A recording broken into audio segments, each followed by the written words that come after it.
Chapter 28. Move up in life. It's better to hang out with people who are better than you. Pick out associates whose behavior is better than yours, and you'll drift in that direction. Warren Buffett. According to Warren, in the management of our personal lives, we are who we hang out with. Hanging out with a lowlife will drag us down, while hanging out with a smart, educated person will draw us up. Warren spent most of his time as a teenager at the racetrack, where he learned to calculate odds.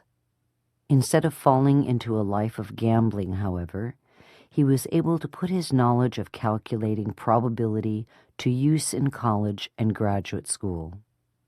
He found mentors who were considerably older and wiser than he, who took an interest in him and steered him into the world of finance and investing. He moved up.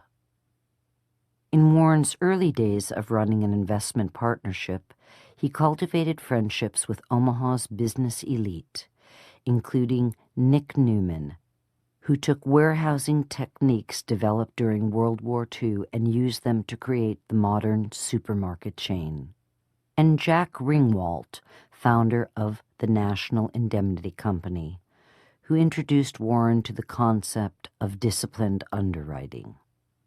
Later in life, he spent time with Katharine Graham, owner of the Washington Post, and Bill Gates, founder of Microsoft.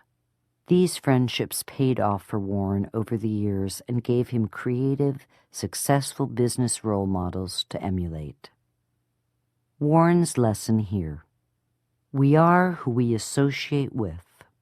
Aim high in your associations and you will get to the top. Aim low and there is no telling how low you'll go. Chapter 29. Manage you for inflation. The best asset during inflation is your own earning power. Anything you do to improve your own talents and make yourself more valuable will get paid off in terms of appropriate real purchasing power. If you do something well, whether you're a Major League Baseball player or you're a good assistant, whatever it may be, you are your best asset. Warren Buffett.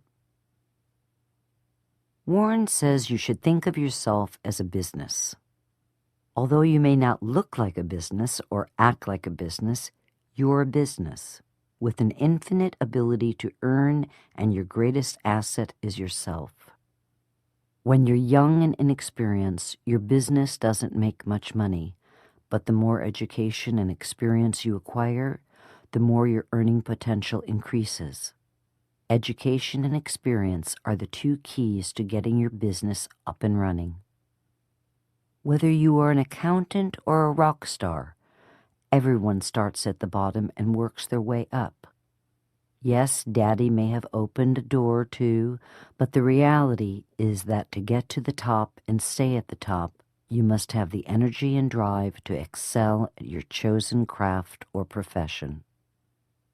Warren believes that you should take good care of your business, which means taking good care of your health and getting a good education.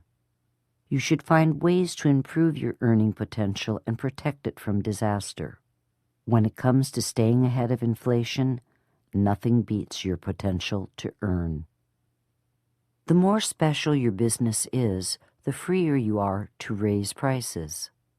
People in unique professions have always had the upper hand as an inflation hedge because the lack of competition allows them to charge more for their services.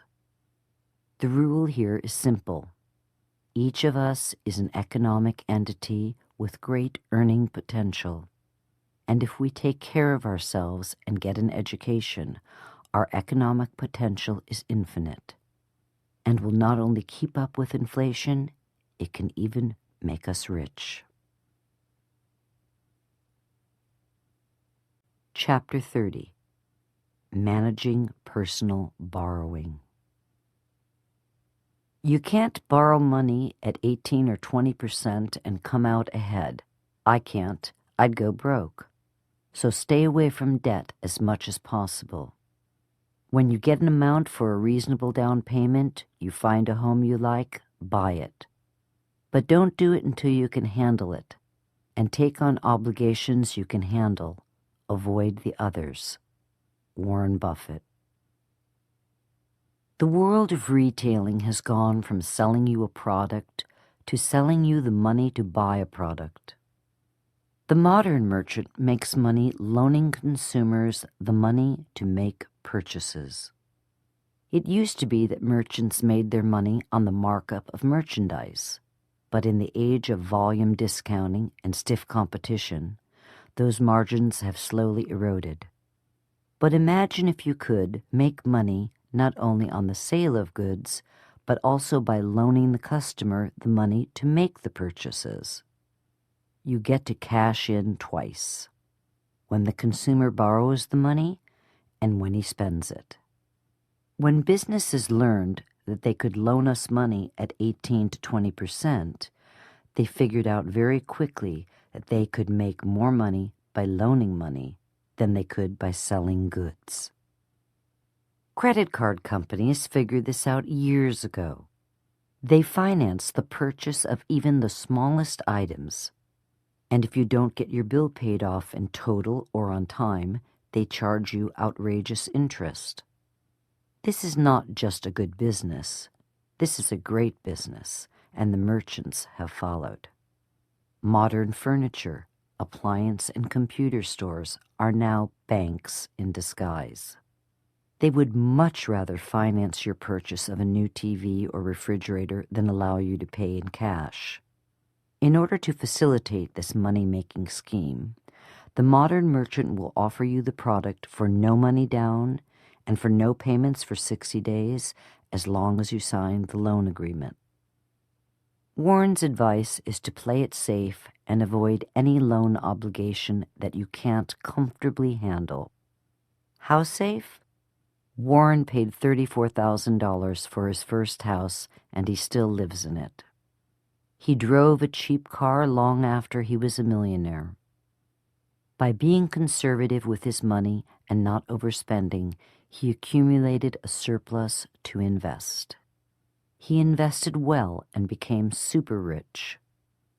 He did this while others were busy accruing debt so they could keep living in bigger and better houses and driving bigger and better cars.